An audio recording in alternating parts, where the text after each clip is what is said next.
نبی پاک صلی اللہ علیہ وسلم کی حدیث ہے مسلم میں طبرانی میں، حضور نے فرمایا آؤ میں تمہیں پچھلے زمانے کے ایک ایماندار نوخیز ولی اللہ کی بات سناؤں۔ پچھلے زمانے حضور نے فرمایا پچھلے زمانے میں ایک بادشاہ جادو کے زور پہ حکومت کرتا تھا۔ جب وہ ایک جادوگر اس نے رکھا ہوا تھا تو جادوگر اس کو جادو بتاتا، وہ جادو کے زور پر حکومت کرتا۔ جادوگر بوڑھا ہو گیا تو کہنے لگا بادشاہ کو نوجوان میرے پاس بھیج دے، اب میں بوڑھا ہو گیا ہوں، میرا پتہ کوئی نہیں کب مر جاؤں۔ ایک نوجوان کی ڈیوٹی لگائی، بڑا زیرک سمجھدار، اپنے رعایا میں سے چن کے جو ذہین فطرت مزاج بچہ تھا وہ اس نے لگایا۔ اللہ کے محبوب علیہ الصلوۃ والسلام فرماتے ہیں بچہ جادو سیکھنے لگا، وقت گزرنے لگا۔ بچہ جب جادو سیکھنے جاتا تو رستے میں ایک راہب بھی تھا جو انجیل جانتا تھا، وہ اللہ اللہ سکھاتا، لوگوں کو حضرت عیسیٰ علیہ السلام کی تعلیمات سے آگاہ کرتا۔ اس نے دیکھا کہ یہاں بھی لوگ اکٹھے ہیں تو وہ بچہ اس راہب کے پاس بھی اٹھنے بیٹھنے لگا۔ اب جب اس کے ساتھ اس کی گفتگو بڑھنے لگی تو اس کو باتوں میں لذت آنے لگی۔ اس نے راہب نے پوچھا کہ تو کون ہے اور کس طرح سے آیا ہے، کیا تیرا معاملہ ہے؟ اس نے کہا جی میں جادو سیکھنے جاتا ہوں، آپ کی باتیں مجھے بڑی اچھی لگتی ہیں۔ اس نے کہا دین سیکھ، جادو سیکھنے والے کافر ہو جاتے ہیں، قرآن و حدیث سیکھنے والوں کو اللہ کامل ایمان عطا فرماتا ہے۔ فرمایا یہ سیکھ۔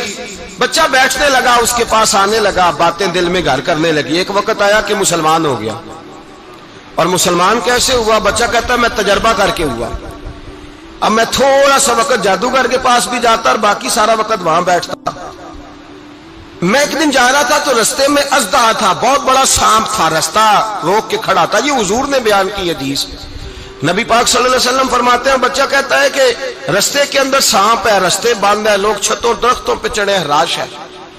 کہتے چھوٹا سا روڑا میں نے اٹھایا تو میں نے کہا اللہ اگر جادوگر سچا ہے تو اسے مار دے۔ چھوٹا سا روڑا میں نے پھینکا، اژدہا کوئی نہ مرا۔ پھر چھوٹا روڑا اٹھایا، میں نے کہا اللہ اگر وہ عالم سچا ہے تو اسے مار دے۔ اب جب میں نے روڑا مارا تو اژدہا مر گیا۔ میرے اندر سے گواہی آئی نہیں دین کی باتیں سچی ہیں، نہیں قرآن کی باتیں اسلام سمجھانے کے لیے عرض کر رہا ہوں، اگرچہ اس دور میں انجیل تھی۔ اللہ رسول کی باتیں اچھی ہیں۔ کہتے میں مسلمان ہو گیا، اب میں نے راہب کے پاس ہی رہنا شروع کر دیا، جادوگر کے پاس چھوڑ دیا۔ اس بچے نے آنا، بادشاہ پوچھتا کہاں زیادہ وقت گزارتے ہو تو وہ بات گول کر دیتا۔ وقت تیزی سے بڑھنے لگا، اللہ نے اس نوجوان میں طاقت پیدا کر دی۔ اب وہ اس کے اندر نا اللہ نے توانائی روحانیت پیدا کر دی، ابھی جوان ہے، 14-15 سال عمر ہے۔ اللہ نے اب جو بیمار بھی آتا وہ دعا کرتا تو اللہ صحت عطا کر دیتا، جو بھی آتا۔ بادشاہ کا ایک درباری تھا، بادشاہ کو پنکھا جلتا تھا، وہ اندھا ہو گیا، کوئی ایسی تکلیف آئی کہ نابینا ہو گیا، بڑے علاج کرائے شفا نہیں ہوئی۔ کسی نے اس بچے کا پتہ بتایا کانوں میں، اس کے پاس گیا تو بچہ کہنے لگا شفا تو ہو جائے گی پر کلمہ پڑھنا پڑے گا، مسلمان ہونا پڑے گا، جس پیغمبر کا میں غلام ہوں تجھے بھی بننا پڑے گا، دین پہ عمل کرنا پڑے گا، اللہ شفا دیتا ہے۔ اس نے کہا تو مجھے کلمہ پڑھا، مجھے شفا دے، میں تیار ہوں۔ اس نے کہا شفا تو اللہ دیتا ہے۔ اس نے اللہ تبارک و تعالیٰ کا ذکر کر کے دعا مانگی، یہ مسلم شریف میں حدیث ہے، طبرانی میں موجود ہے۔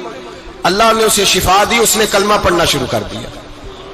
یہاں ایک نقطہ لکھا ہے ہمارے علماء نے، کہتے ہیں جب اللہ ولایت عطا کرتا ہے نا تو یہ سفید بالوں والے کا حصہ نہیں ہوتی۔ اگر جوانی میں کوئی آدمی توبہ کر کے تصوف کے راستے پہ چلتا ہے تو سب سے زیادہ ولایت اللہ اسے عطا فرماتا ہے، سب سے زیادہ ولایت اس کے پاس ہوتی ہے۔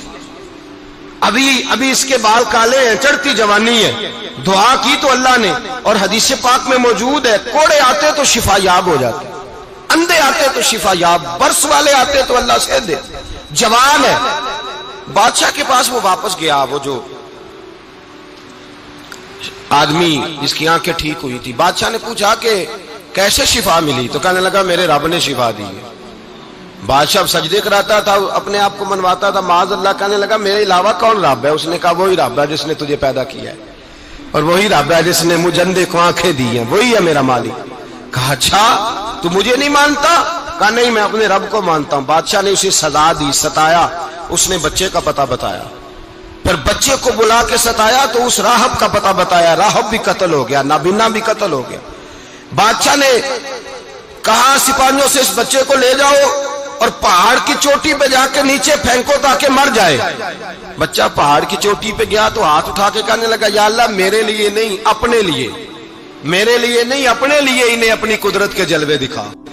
میرے لیے نہیں، اللہ کے بندے اپنی جان بچانے کی دعائیں نہیں مانگتے، اپنے لیے انہیں اپنی قدرت کے جلوے دکھا. یہ دعا مانگی، جتنے لوگ ساتھ آئے تھے وہ سارے زمین پہ گرے اور سب مر گئے، پہاڑ سے گر کے مر گئے. بچہ واپس سیدھا بادشاہ کے پاس کہنے لگا لو بھائی میرے رب نے مجھے بچا لیا ہے. جوان کا ایمان دیکھو، میرے رب نے مجھے، بولو میرے اللہ نے مجھے ایمان کی گواہی دے رہا ہے، میں بچ گیا ہوں، تو جھوٹا ہے میرا رب سچا ہے. اس نے کہا لے جاؤ اس کو دریا میں، کشتی میں بٹھاؤ، بیچ دریا کے جا کے دھکا دے دو. بیٹھے کشتی میں، دریا کے بیچ گئے، اور جب جا کے وہاں اس کو دھکا دینے لگے تو اس نے کہا اللہ میرے لیے نہیں اپنے لیے انہیں اپنی قدرت کے جلوے دکھا. بس ایک طوفان سا آیا، جتنے سپاہی ساتھ آئے تھے ڈوب کے مر گئے. وہ بچہ اٹھا اور سیدھا پھر بادشاہ کے پاس، اسی کے پاس کہنے لگا لو بھائی میرے رب نے مجھے بچا لیا ہے، تیرے پاس آیا ہوں. وہ کہنے لگا تو کیا مصیبت میرے گلے پڑ گئی ہے، کیسے جان چھوٹے گی؟ تو بچہ کہنے لگا اگر تو مجھے باندھے درخت کے ساتھ اور سارے ملک کو بلائے، لوگوں اکٹھا کرے، پھر تو مجھے تیر مارنا، میں تجھے بتاؤں گا کیسے مارنا ہے، میں مر جاؤں گا. اللہ کا بندہ نوجوان ایمان دیکھو، مرنے کے طریقے بتا رہا ہے، میں تجھے بتاؤں گا میں کیسے مروں گا. یہ بات کہی، بادشاہ نے سارا مجمع جمع کیا، ملک سارا باہر آ گیا، درخت کے ساتھ باندھ دیا. کہنے لگا بھائی لوگوں یہ مجھے مارنا چاہتا تھا، مار نہیں سکا، اب میں اسے بتانے لگا ہوں کہ میں کیسے مروں گا. اسے کہو جب تیر مارے تو ساتھ میرے رب کا نام بھی لے، میں اپنے رب کے نام پہ جان دوں گا، ایمان کی پختگی میں اللہ کے نام پر جان دوں گا. اسے کہو رب کے نام پہ مارے، مر جاؤں گا. بادشاہ نے اللہ کہہ کے تیر مارا، پیشانی میں لگا، بچے کی روح پرواز کر گئی. جتنا مجمع کھڑا تھا سارا کلمہ پڑھ کے مسلمان ہو گیا، سارے مسلمان ہو گئے سارے. میرے رسول پاک سید عالم صلی اللہ علیہ وسلم نے نوجوانوں کو بتایا جب تمہارے اندر ایمان کی قوت آئے گی تو اللہ تمہاری مدد کرے. فرمایا وہ نوخیز ولی تھا، ابھی جوان رانا تھا، ابھی اس کی پیشانی پر جوانی کے آثار تھے، لیکن اس نے اللہ کو راضی کیا، رب کریم کو راضی.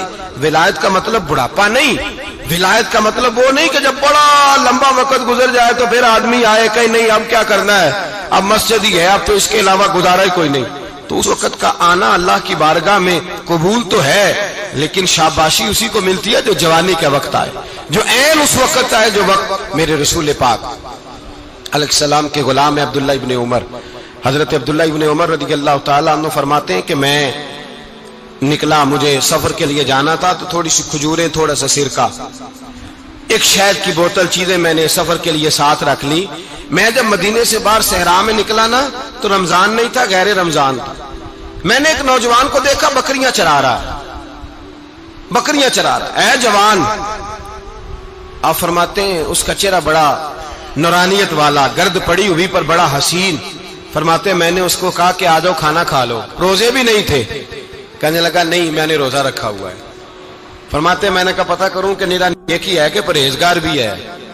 نیک وہ ہوتا ہے جو نماز پڑھے روزہ رکھے، پرہیزگار وہ ہوتا ہے جو گناہ سے بچے، وہ پرہیزگار ہوتا ہے. کہا پتہ کروں پرہیزگار بھی ہے کہ نہیں. کہتے میں قریب گیا تو میں نے جا کے اس کو کہا بھائی تیری بکریاں بڑی پیاری ہیں، میرا دل کرتا ہے کہ بکری مجھے دے دو.